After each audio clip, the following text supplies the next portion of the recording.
जिया जो इस वक्त सारे लोग के बीचों बीच बैठे बस उन लोग की बातें सुन रही थी। वहीं वासना जो पीछे से कहती है, भाभी खाना को देखकर पेट नहीं भरने वाला, उसे खाना भी पड़ेगा। वहीं रियाज भी इस वक्त अंदर की तरफ आ रहे थे और वो जैसे ही हॉल एरिया का नजारा देखते हैं वो खुद से ही थोड़ा फ्रस्ट्रेट होते हुए कहते हैं, पहले इसे अक्षत से छुड़ा कर लाया, अब इन लोगों से छुड़ा। मेरी बीवी मेरी कम इन लोग की ज्यादा हो रखी है। और वो काफी जल्दी में एक कदम बढ़ाते हुए अंदर की तरफ आए थे। जैसे उनके जूतों की टक टक की आवाज सबको सुनाई देती है, सब लोग की नजर उसी तरफ चली गई थी। राज नंदिनी जी के दिमाग में भी बहुत सारे सवाल चल रहे थे जो वो पूछना तो चाह रही थी न, मगर राज नंदिनी जी के दिमाग में भी बहुत सारे सवाल चल रहे थे जो वो जिया से पूछना तो चाह रही थी, मगर इतने सारे लोगों के सामने नहीं। वो मौका ढूंढ रही थी कि कब जिया उन्हें अकेले मिले। रियांश को आता देख करके सब लोग उनको भी सवाली भरी नजर से देखने लगे थे, लेकिन रियांश इस वक्त किसी पर ध्यान ना देते हुए जिया से काफी तेज लहजे में कहते हैं, रूम में आओ। प्रार्थना जी जो कहती हैं, अरे कैसे रूम में आओ, खाना खा रही है बच्ची, और तुम भी आओ खाना खा लो। रियांश जो कहते हैं, खाना रूम में भी खाया जा सकता है। लेकिन तभी जिया को इतने सारे लोगों का सपोर्ट मिल रहा था तो वो भी रियांश से पूछती है, क्यों आना रूम में, कुछ काम था। रियांश अभी स्टेयर चढ़ते हुए अपने रूम की तरफ जा रहे थे। जिया की बात सुन करके वो अपनी जगह पर रुकते हैं और मुड़ते हुए जिया की तरफ देखकर हल्का सा स्मर्क करते हुए कहते हैं, ये बात सबके सामने बता दो।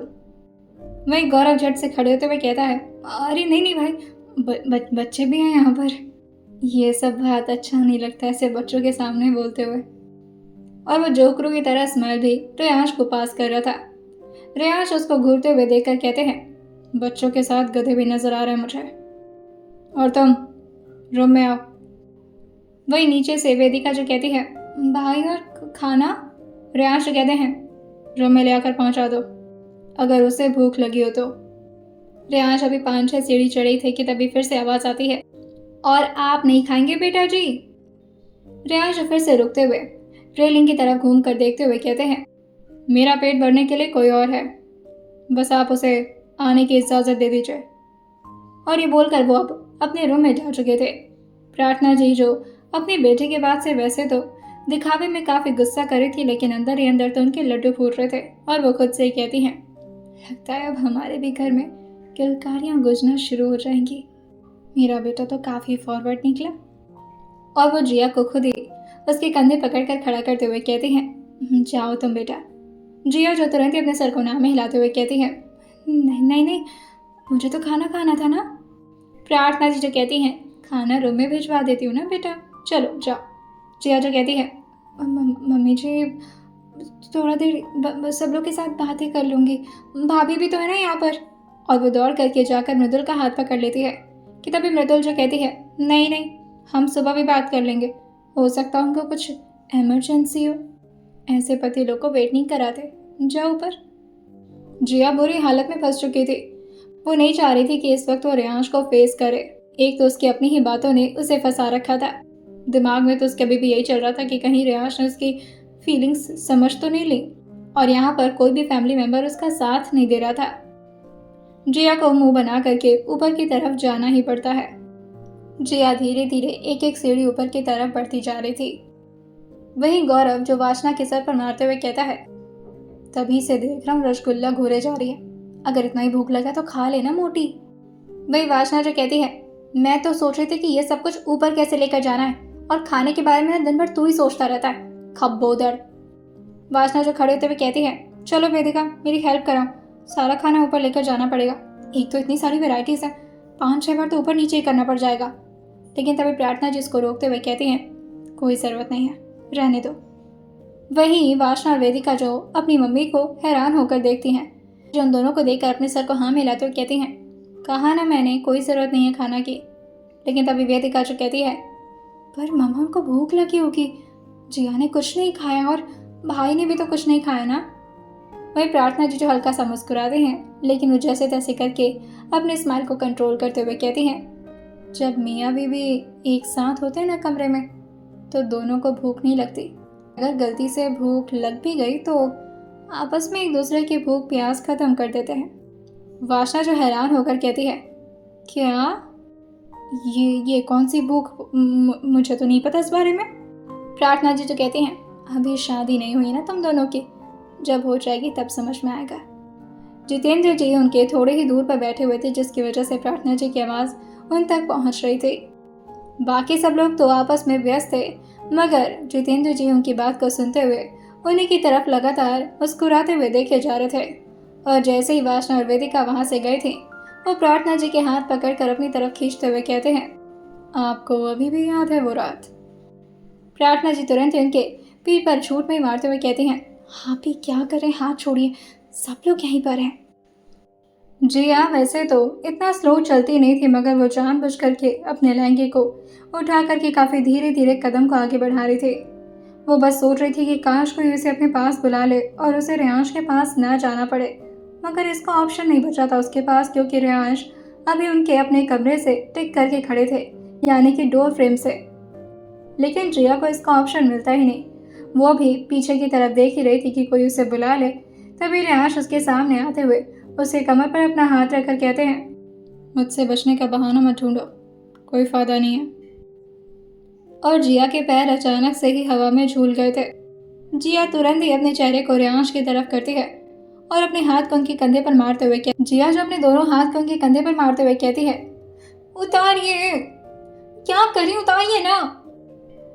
रेयांश उसके बात को सुन करके दरवाजा अंदर से लॉक करते हैं और यूं बार बार जिया के उतारिए उतारिए कहने पर रेयांश उसको बेड पर बैठाते हुए धीरे से उसके कान के पास आकर अपनी नज़र को उसके कपड़ों पर करते हुए कहते हैं, आर यू श्योर, उतार दूं? रेयांश कभी भी जिया की बातों को सीधा सीधा समझ ही नहीं सकते थे। जिया जो अपनी नज़र दूसरी तरफ करते हुए कहती है, मुझे उतारने की बात कर रही थी। और ये बोलते हुए जिसका डर था बिल्कुल वही हुआ था। जिया की सांसें नेक्स्ट लेवल पर बढ़ चुकी थी और वो तुरंत ही रेयांश से दूर जाने के बारे में सोचने लगी थी। और ये बोलकर वो तुरंत ही वहाँ से उठ जाती है।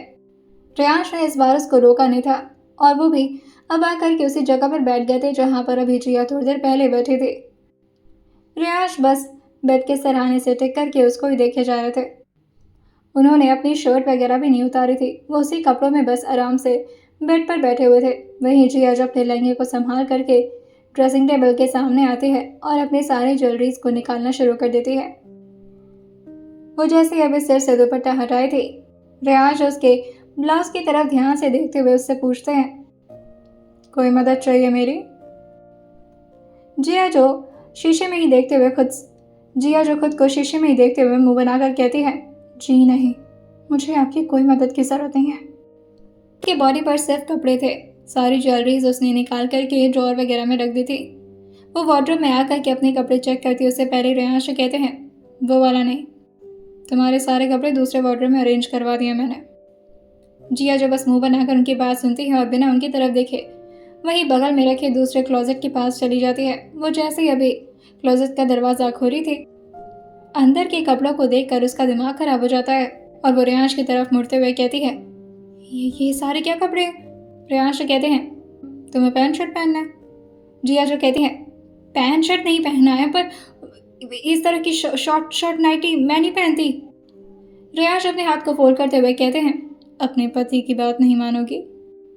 और वैसे भी नाइट गाउन मुझे काफ़ी बोरिंग लगता है, तो तुम ऊपर से श्रग डाल सकती हो अगर मन करे तो। वैसे उसकी खास कोई ज़रूरत है नहीं। जल्दी पहन करो, फिर मेरे भी तो कपड़े चेंज करने ना। जिया जो कहती है, मैंने मना थोड़ी ना किया, करिए ना आप। और ये बोल करके वो अंदर से अपने लिए एक नाइट ड्रेस बाहर निकालती है और उसे देखते हुए कहती है, क्या दिन आ गए, ऐसे कपड़े पहनकर रहना पड़ेगा। और वो फिर कुछ सोचते हुए रेयांश से पूछती है, मेरे टी शर्ट और लोअर कहाँ हैं जो मम्मी जी ने दिए थे?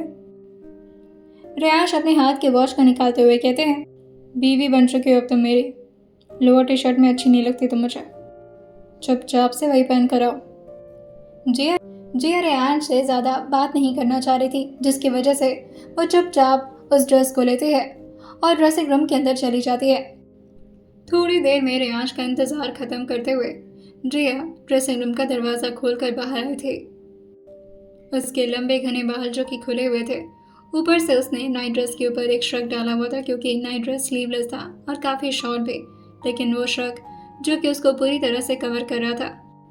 जिया जो अपने लहंगे को अच्छी तरह से हैंकर में टांगते हुए दोबारा से वार्डरोब के अंदर डाल चुके थे। वहीं वो थोड़ी देर के लिए बाथरूम के अंदर चली जाती है। रेयांश जो बस अपने हाथ को फोल्ड किए हुए जिया को ही बस देखे जा रहे थे, जैसे वो जिया का बेसब्री से इंतजार कर रहे होंगे कब जिया अपने रूटीन्स को खत्म करके उनके पास वापस आएगी। कुछ ही मिनट्स में जिया बाथरूम से भी बाहर आ चुकी थी और वो चाप आ करके बेड के दूसरे साइड में बैठ चुकी थी। अभी वो बेड पर पूरी तरह से लेट पाती उससे पहले ही रेयांश उसकी तरफ देखते हुए कहते हैं, शादी हो गई और रिसेप्शन भी हो गया, अब तो पत्नी वजह से कुछ काम कर लिया करो। जिया को लगा था कि दोबारा से रेयांश उसके साथ फालतू बात कर रहे हैं और वो उनकी तरफ घूर कर देखते हुए कहती है, मुझसे इन सब चीजों की उम्मीद बिल्कुल मत रखिएगा, आप समझ रहे हैं? रेयांश उसकी तरफ देखकर मासूम बनते हुए पूछते हैं, किस बारे में बात कर रही हो तुम? जिया जो कहती है, मुझे तो आपसे बात ही नहीं करनी है। वही रेयांश भी बेड से खड़े होते हुए कहते हैं, तुम मत करो ना, मैं कौन सा मरा जा रहा हूँ तुमसे बात करने के लिए, और तुम बात करना तुम्हें आता ही कहाँ जो तुम बात करोगी, बात करने के नाम पर सिर्फ आर्ग्यूमेंट करती हो तुम। जिया भी गुस्साते हुए कहती है, हाँ तुम मत करिए ना, बात क्यों कर रहे हैं? रेयांश उसे कहते हैं, तुम कर रही हो मुझसे बात, मैं नहीं कर रहा, बहाने ढूंढ रही हो मुझसे लड़ने के। जिया जो कहती है, अरे आपने मुझसे बात करने की शुरुआत की थी। रेयांश उससे कहते हैं, मैंने की थी राइट, मैंने सिर्फ तुम्हें ये कहा था कि अपने कुछ पत्नी धर्म निभाना सीखो, तुम बात करने के लिए किसने कहा तुम्हें? जिया जो कहती है, मतलब डायरेक्टली वो सब करना शुरू कर दो, आपके दिमाग में और कुछ नहीं चलता क्या? कितनी घटिया सोच है आपकी, हर वक्त बस कचरा भरा रहता है दिमाग में। रेयांश उसकी बात को अच्छी तरह से समझ रहे थे मगर फिर भी अनजान बनते हुए उससे पूछते हैं, शर्ट उतारने में कचरा कहाँ से आ गया? मेरी शर्ट उतारती, पानी ले आती मेरे लिए, पूछ भी सकती थी कि भूख लगी आपको खाना ले आऊं, इसे कहते हैं पत्नी धर्म, कचरा क्या इसमें? लेकिन नहीं, तुम मेरी इज्जत क्यों करोगे? जिया धीरे से अपनी निगाह को उनकी तरफ करती है और फिर झट से सामने देख करके अपने ही सिर पर हल्का सा अपने हाथ को रखते हुए कहती है, मैं हमेशा अपनी बातों में खुद फंस जाती हूँ, मैं क्या सब सोच रही थी, ये इतने भी बुरे नहीं है जितना मैं इन्हें समझती हूँ। वहीं तभी अचानक से उनके रूम पर कोई नॉक करना शुरू कर दिया था। रेयांश एक बार जिया की तरफ देखते हैं और फिर खुद ही उस तरफ आगे बढ़ते हुए कहते हैं, ये नहीं कि खुद दरवाजा भी खोल ले, सारा काम मैं ही करूं, आलसी कहेंगे। रेयांश आकर के दरवाजा खोले थे और जैसे उन्होंने दरवाजा खोला था एक अजीब सी शोर पूरे रूम में गूंज जाती है। एक बच्चा जितना उसकी कैपेबिलिटी थी उतने गिफ्ट्स अपने हाथों में उठाए हुए रूम के अंदर आ रहा था और वो भी काफी दौड़ते हुए, और वो जल्दी से सारे गिफ्ट्स को बेड पर फैलाते हुए जिया के पास आकर उसका हाथ पकड़ते हुए कहता है, चाची गिफ्ट्स खोलने आपकी परमिशन मिलेगी क्या? जिया जैसे ही इतने प्यारे से क्यूट से बच्चे को देखी थी वो झट से उसे अपने गोद में उठाते हुए कहती है, अरे अब हाँ क्यों नहीं, और परमिशन मांगने की क्या जरूरत है, आप खोल सकते हैं गिफ्ट। वहीं अभी एक बच्चा तो आया था कि तभी मृदुल भी अंदर आते हुए अपने गोद में आरू को लिए हुए कहती है, जिया तुमने क्या आदत लगा दी है इसकी, देखो बार बार मेरी गोद में परेशान कर रहा है। वही रेयांश किसी गेटकीपर की तरह चुपचाप डोर पर ही खड़े थे और अभी भी उनके हाथ में हैंडल था और वो लगातार गुस्से में हैंडल को घुमाए जा रहे थे। मृदुल ने रेयांश पर जरा भी ध्यान नहीं दिया था और वो भी जिया की तरफ आगे बढ़ के आरू को उसके गोद में देते हुए कहती है, प्लीज इस टाइम के लिए तुम संभाल लो, अगर तुम थकी ना हो तो, क्योंकि मुझे तो बहुत नींद आ रही है, जब सो जाएगा ना तो अपने पास ही सुला लेना प्लीज। जिया जो उनके हाथ को पकड़ते हुए कहती है, आपको नहीं पता आपने कितना अच्छा काम किया भाभी, थैंक यू सो मच। वही मृदुल जो कहती है, वैसे ये करने के लिए मुझे किसी ने कहा है, अच्छे से पता है इसकी वजह से रेयांश जी मुझ पर बहुत गुस्सा करने वाले हैं, लेकिन तुम्हारी भी तो सेफ्टी ज़रूरी है ना। जिया जो कहती है, क्या मतलब आप गलत समझ रहे हैं? कि तभी मृदुल जो उसके हाथ पर अपना हाथ रखते हुए कहती है, अच्छी तरह से पता है मुझे, बहुत घबराहट हो रही होगी ना जिया, पर कोई बात नहीं, तुम बच्चा संभालो और उसको भी बोल दो कि तुम्हारे साथ आकर तुम्हारी मदद करे, बाकी तुम इसके लिए मुझे सुबह थैंक्स कर सकती हो, जा रही हूँ मैं। और ये बोलकर वो वहाँ से निकल जाती हैं। जाते जाते एक बार उन्होंने हंसते हुए रेयांश को देखा था और वो तुरंत ही बाहर निकल गए थे। रेयांश जो जोर से दरवाजे को अपने हाथ से मारते हुए कहते हैं, मैंने यहाँ पर बच्चों का धर्मशाला खोल रखा है। जिया जो अपने गोद में लिए बच्चे को प्यार से खिलाते हुए कहती है, हम चाची चाचा हैं और चाची चाचा तो अपने प्यारे से भतीजे को खिला सकते हैं ना, क्या एक रात की जिम्मेदारी हम नहीं ले सकते? और ये बोलते हुए वो आरू को ही देखे जा रहे थे। रियाज अपने सर पर अपनी उंगली रब करते हुए कहते हैं, मैंने तुमसे शादी की है ताकि तुम मुझे हैंडल कर सको। मेरे बच्चे भी नहीं है, ये क्यों आए यहाँ पर? या तो तुम इन्हें खुद वापस करके आ रही हो या फिर मैं इन दोनों को उठा करके बाहर फेंकने वाला हूँ। जिया जो रियाज को घूरते हुए कहती है, खबरदार जो इन लोग को हाथ भी लगाया तो, कितने प्यारे और मासूम है। वहीं दूसरा बच्चा जो अपने हाथों में गिफ्ट्स भर कर लेकर आया था वो दर्शन का बेटा रोनी था। जिया जो आरुष को भी बेड पर बैठा देती है और उसके सामने भी बहुत सारे गिफ्ट्स को ले आकर कहती है, तुम भी खेलो इससे, ये लो हम लोग कैच कैच खेलेंगे। रियाज जो गुस्से में आकर के बेड पर बैठते हुए जिया की तरफ देखकर उसे बहुत ही प्यार से, जितना कि उनसे हो पा रहा था, समझाते हुए कहते हैं, जिया मुझे तुम्हारे साथ वक्त बिताना है, इन बच्चों को बाहर करके आओ, मुझे इन दोनों पर बहुत गुस्सा आ रहा है। वही जिया रियाज की पूरी बात को इग्नोर करती है और रोनी की तरफ देखकर कहती है, बेटा इधर आओ चाची के पास। आप गिफ्ट्स बाद में खोलना, पहले ये बताओ आपका नाम क्या है? उसका रिसेंटली अभी 3rd बर्थडे कंप्लीट हुआ था, जिसकी वजह से वो बहुत क्लियर तो नहीं बोल पाता, लेकिन जितना उसे हो पा रहा था वो जिया से कहता है, रोनी। जिया उसकी आवाज़ को सुनकर पूछती है, क्या? और उसकी तरफ थोड़ा आगे बेंड हो जाती है। वही रियांश जिया तो कभी रोनी तो कभी जिया तो कभी रोनी, इन्हीं दोनों को घूरे जा रहे थे। वो बच्चा फिर से कहता है, रोनी। जिया उसके गाल को पकड़कर धीरे से कहती है, ओह कितना क्यूट है। वही रियांश कहते हैं, मेरा नाम भी रियांश अग्निहोत्री है। जिया उनकी तरफ मुड़कर कहती है, तो रियांश उसे कहते हैं, मुझे भी बोलो। ओह कितना क्यूट है। नाम ही तो बताया उसने, इसमें क्यूट क्या है? वही रियांश के इस लहजे से रोनी और आरुष दोनों अपना मुंह, जो कि बहुत ही बुरा सा बना रहे थे, जैसे वो दोनों अभी के अभी रो देंगे। जिया जो एक साइड में रोनी को पकड़ती है और दूसरे साइड में आरू को लेते हुए कहती है, अरे ये सब बच्चे हैं, इनकी बातें क्यूट तो लगेंगी ही ना। रियांश कहते हैं, और मैं? जिया जो रोनी के बगल में आकर कहती है, तुम्हें क्या लगता है ये बच्चे हैं? रोनी अपने सर को ना हिलाते हुए धीरे से कहता है, ये तो बुद्धे हो गए। जिया भी हंसकर अपने हाथ को उसके हाथ पे देते हुए कहती है, देख ताली, बिल्कुल सही। और फिर वो रियांश से कहती है, आप तो बुद्धे हो चुके हैं। रियांश को वैसे तो काफी गुस्सा आ रहा था, ये बात सच थी, मगर अंदर ही अंदर वो जिया के लिए काफी रिलैक्स और काफी खुश भी महसूस कर रहे थे। लेकिन ये दोनों बच्चे बार बार जिया और रियांश के बीच में आकर के उन्हें इरिटेट कर रहे थे। जिया की तरफ देखकर रियांश उससे कहते हैं, बच्चों को बाहर जाने दो, उसके बाद बताता हूँ तुम्हें कि मेरी क्या स्टैमिना है। और बच्चे बहुत पसंद है तुम्हें?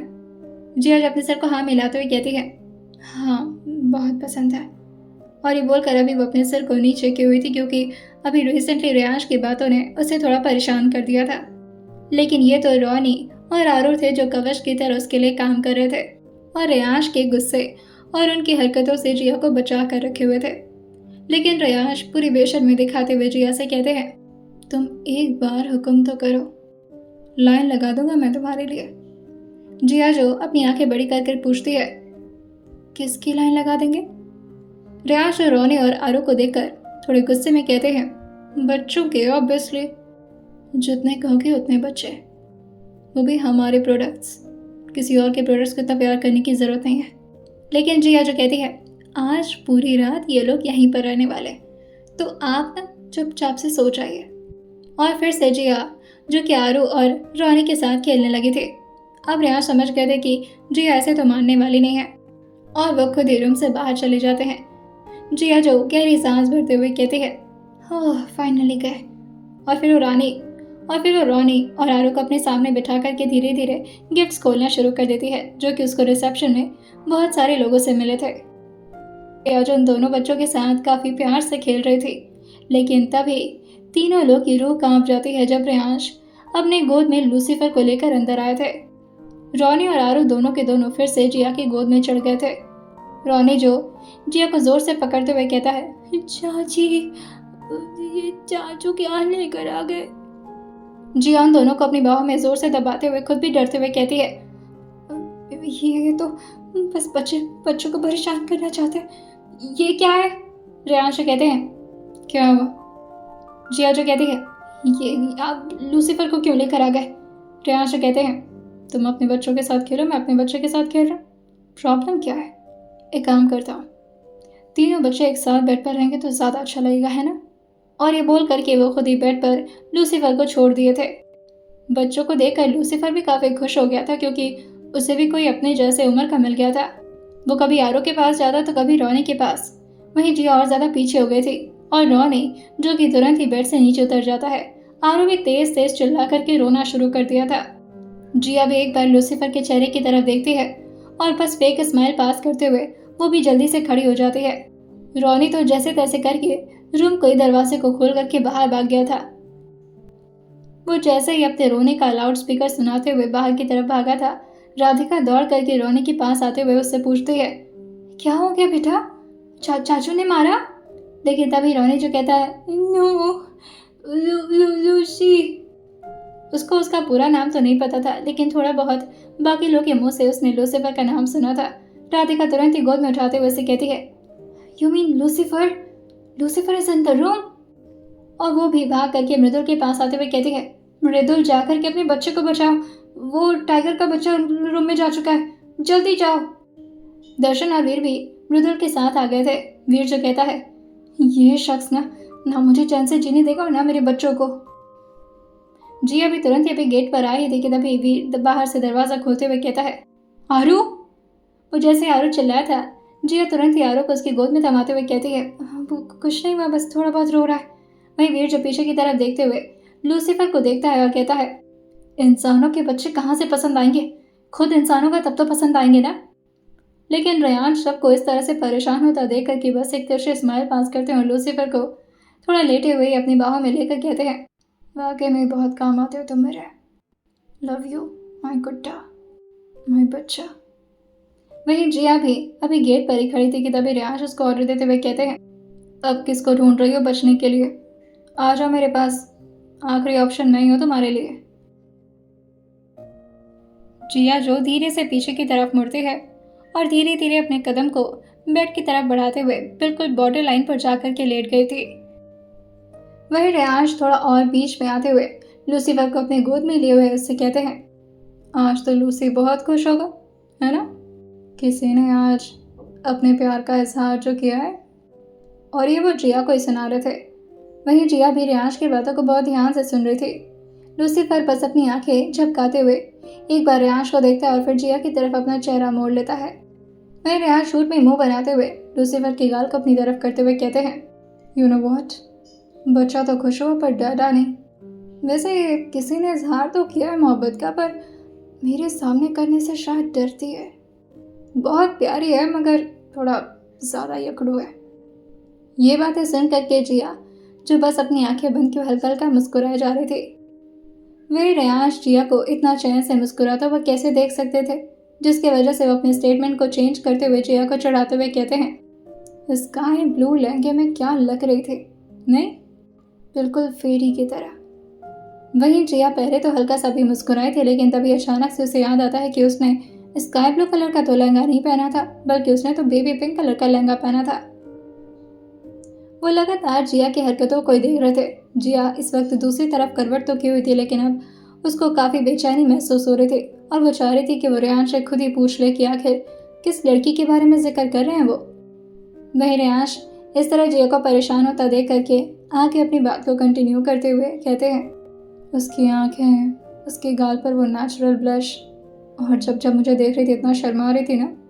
तुम्हारे बारे में भी जिक्र कर रही थी वो मुझसे, तुम भी बहुत पसंद आते हो उसे, और तुम्हें तो पता ही है जो तुमसे प्यार करता है उसे मैं कितना प्यार करता हूँ। लूसीफर जो अपनी गर्दन को कभी राइट साइड में घुमा रहा था तो कभी लेफ्ट साइड में, और वो बार बार रेयांश को ही देख रहा था। रह करके उसकी भी नज़र जिया की तरफ चली जा रही थी, क्योंकि उसे समझ में नहीं आ रहा था कि आखिर उसके बॉस क्या किसी और लड़की के प्यार में पागल हो चुके, क्योंकि अभी तक तो जिया ही उनकी महबूबा थी। वो अपने बॉस पर ही थोड़ा नाराज होते हुए अपनी आंखें झपका झपका कर किनको देख रहा था। उससे रेयांश की बातें बिल्कुल अच्छी नहीं लग रही थी, लेकिन तभी रेयांश अपनी एक आय विंक करते हैं और उसे समझ में आता है कि रेयांश तो बस मजाक कर रहे हैं।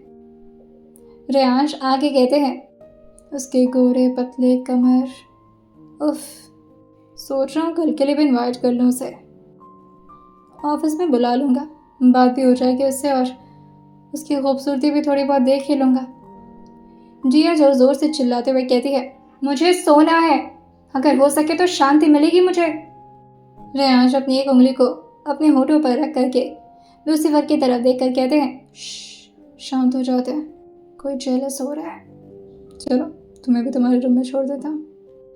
अभी तक तो जिया को लगा था कि रेयांश ने शायद अक्षत से वो कही हुई बात जिया की सुन ली है और इसी वजह से वो बार बार जिया को तंग कर रहे हैं, लेकिन रेयांश की ये सारी बातें जिया को किसी कांटे की तरह अपने दिल में चुभ रही थी।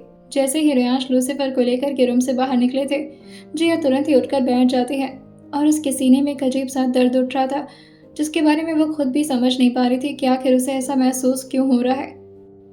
और वो खुद से ही कहती है, काश इन्होंने सुन लिया होता, काश सुन लिया होता कि मैं अक्षत से क्या बोल रही थी इनके बारे में। मेरी तो इतनी हिम्मत भी नहीं कि मैं इनके सामने जाकर के कुछ बोलूँगी, और क्यों बोलूँ मैं भी कोई मामूली लड़की थोड़ी ना हूँ, और अगर ये किसी और के प्यार में पड़ेंगे तो मैं इन्हें छोड़ दूंगी। थोड़ी देर में रेयांश फिर से वापस आ रहे थे, जिसकी वजह से जिया फिर से अपने दूसरे करवट में ही आकर के लेटते हुए खुद से कहती है, और ऐसा नहीं कि मैं लूसीफर से प्यार नहीं करती, बस डर लगता है मुझे उससे, लेकिन मेरी फीलिंग्स कहाँ कोई समझने वाला है। मुझे तो लगा था कि मेरे हस्बैंड मुझे समझते हैं, पर वो भी नहीं। जैसे ही उसके रूम का दरवाजा खुला था, जिया झट से अपनी आंखें बंद कर लेती है और पूरी तरह से प्रिटेंड करती है कि वो अब सो रही है।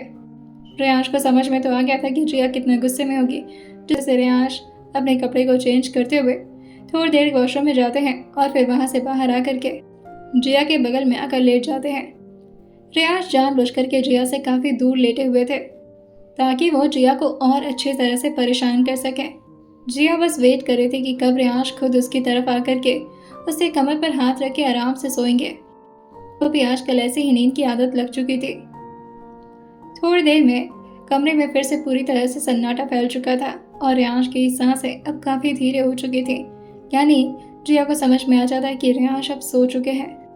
जिया धीरे से करवट लेकर के अपनी गर्दन को रेयांश की तरफ घुमाती है और वो देखती है कि रेयांश की आंखें बंद हो चुकी थी। वो अपना हाथ का सहारा लेते हुए धीरे से रेयांश के चेहरे की तरफ आकर अपने चेहरे को उनके ठीक ऊपर ले आती है और उनके चेहरे को ध्यान से देखते हुए कहती है, कितने आराम से सो रहे हैं ना मेरे बिना।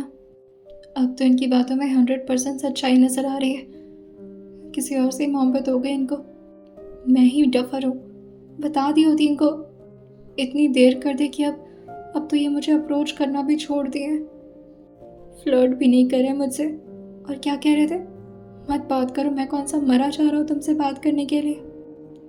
कोई और खूबसूरत हसीन लड़की मिल गई होगी, ऑब्वियसली उसी से बात करना चाहेंगे ना। कोई फायदा नहीं अब। और फिर वो धीरे से उनके बगल में आकर खुद ही लेटते हुए कहती है, पर मैं ऐसे हार नहीं मान सकती। इससे पहले कि उस नागिन को ये कल बुलाए, इनको कल ऑफिस से नहीं जाने दूंगी। और ये बोल करके अपनी आंखें धीरे से बंद करती है और धीरे धीरे अपने हाथ को बहुत ही हल्के से ले जाकर के रेयांश के ऊपर रख देती है। वो भी आज के पूरे दिन से काफी हद तक थक चुकी थी। एक तो फिजिकली इतना दौड़ भाग, ऊपर से इतने भारी भारी लहंगे को संभालना, और ऊपर से अक्षत के साथ वो थोड़ी देर की ही हरकत जो कि काफी ज्यादा उसे टेंस कर दी थी। फाइनली अब उसे सुकून मिला था, जिसकी वजह से वो भी आराम से लेट जाती है। रेयांश का हाथ अभी तो उनके पास था, लेकिन वो तुरंत ही अपने हाथ को अपने सिर से हटा करके जिया के सिर के नीचे रखते हैं और अपने करवट को बदल कर उसकी तरफ कर लेते हैं। जिया अब गहरी नींद में जा चुकी थी, मगर रेयांश अब अपनी आंखें खोल चुके थे और उसके सिल्की बालों को अपने हाथ से धीरे धीरे सहलाते हुए कहते हैं, मैं तो खुद ही नहीं जाना चाहता तुम्हें कहीं छोड़कर, पर हाँ, देखना चाहता हो तो मुझे कैसे रोकती हो। आइए जानते हैं आने वाले एपिसोड में क्या होने वाला है और सुनते रहिए माफिया ट्रैप्ड वाइफ सिर्फ और सिर्फ स्टोरी विद सौम्या के साथ।